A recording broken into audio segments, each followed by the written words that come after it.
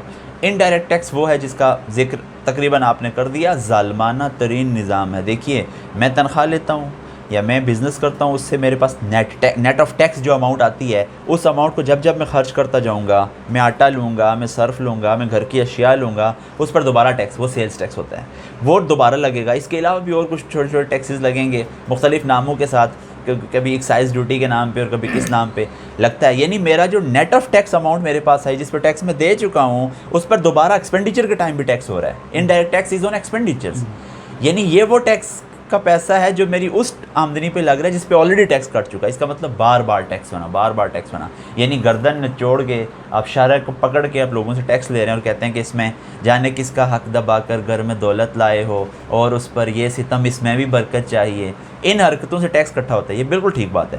Tax کا indirect taxes کا جو نظام ہے یہ بہت ظلم والا ہے. اب میں دوسری کیٹیگری پہ آتا ہوں, ڈائریکٹ ٹیکس. ڈائریکٹ ٹیکس 40% ہماری ٹوٹل ٹیکس کلیکشن کا ہے. یہ ڈائریکٹ ٹیکس بھی, اس کے ریٹس بھی اتنے ہائی ہیں. یعنی ابھی میں آپ کو بتاؤں بینکنگ سیکٹر کے اوپر سپر ٹیکس لگانے کے بعد قریباً 42% ٹیکس بن گیا ہے. آپ سوچئے کہ ایک بینک کھلتا ہے, 100 روپیہ وہ کماتا ہے, 42 روپے آپ اسے ٹیکس لے لیں گے, وہ کیوں بزنس کرے گا پاکستان کے اندر؟ یہاں 32% اور 35% اور 40% اور 25% یہ ٹیکس کے ریٹس ہیں.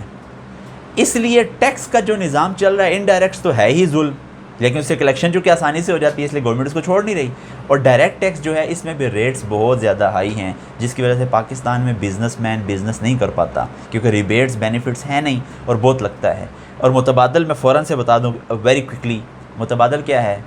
متبادل اسلام کا وہ نظام ہے جس نے جو اس کائنات کی دھرتی نے دیکھا اور وہ زکوٰۃ کا نظام ہے. بہت شکریہ. ڈائریکٹ جو ظالمانہ ٹیکسز کا نظام ہے جو جس طرح پہلو نے لگائے ہم تاریخ انسانی میں دیکھتے ہیں مختلف ممالک میں, اور جو انجام ان کا ہوا وہی میرے خیال میں ان کا بھی ایسا ہی انجام ہوگا. اور وہ جو حل ہے رب تعالیٰ کا جو نظام ہے, اسلام کا جو معاشی نظام ہے, انشاءاللہ ہم اس کے اوپر اگلے پروگرام میں تفصیل کے ساتھ بات کریں گے. اسلام کا معاشی نظام وہ کسی کو یہ نہیں کہتا کہ آپ امیر نہ ہو, ملیر نہ بنے, آپ بڑے دولت مند بنے, لیکن وہ کہتا ہے کہ ایک تھوڑی سی حصہ ہے اس غریب کے لیے بھی رکھا گیا ہے. بالکل درست ہے. اور وہ اس سے کیا ہوگا کہ آپ کی دولت سرکولیشن کرے گی, معاشرے میں گردش کرتی رہے گی. جب دولت سرکولیشن ہوتی رہے گی ایک جگہ گٹھی نہیں ہوگی. دیکھیں نا کتنا ظالمانہ سود کا نظام ہے, ٹیکسز کا ہی نظام ہے انڈائریکٹ. ہم کہہ رہے ہیں پوری دنیا کے اندر بڑے بڑے وہ ارب پتی ہیں اور ان کی تعداد میں اضافہ ہو رہا ہے. اس دولت ساری ایک جگہ گٹھی ہو رہی ہے اور گٹھی ہونے کے بعد 7 ارب سے زائد آبادی جو دنیا کی اس وقت موجود ہے پورے ہم پاکستان کے معاشی نظام کا انٹرنیشنل بھی ہم دیکھیں تو دنیا کی بڑی پاپولیشن اس ظالمانہ نظام کا, جو ہم اس کو سرمایہ داری کا ظالمانہ نظام کہتے ہیں, جو موجودہ اس کی چکی میں پس رہے ہیں اور ظلم و زیادتیاں بھی ہو رہی ہیں اور کسی جگہ پہ چوریاں بھی ڈکیتیاں بھی ہو رہی ہیں. اور دیکھیں نا رب کے نظام کو چلن جائے تو اس میں کس طرح برکت ہو سکتی ہے, کس طرح یہ ٹھیک چل سکتا ہے, چاہے وہ سپر پاور ہے چاہے وہ ہو کوئی اور ملک ہے. تو سر آپ کا بہت شکریہ. Thank you. انشاءاللہ یہ پروگرام ہمارا جاری ہے. آپ لوگ اس سے درخواست ہے کہ پروگرام دیکھیے گا ضرور, لائک کیجئے, سبسکرائب کیجئے چینل کو, اور اپنی قیمتی رائے سے ہمیں ضرور آگاہ کیجیے. آپ کوئی بات کرنا چاہیں اس میں ہمیں میسج کر سکتے ہیں, واٹس ایپ کر سکتے ہیں, کال کر سکتے ہیں. ہم اس پروگرام پہ اس بات پہ ہم مزید پروگرام کریں گے انشاءاللہ. جی سر اگین آپ کا بہت شکریہ. جزاک اللہ. Thank you.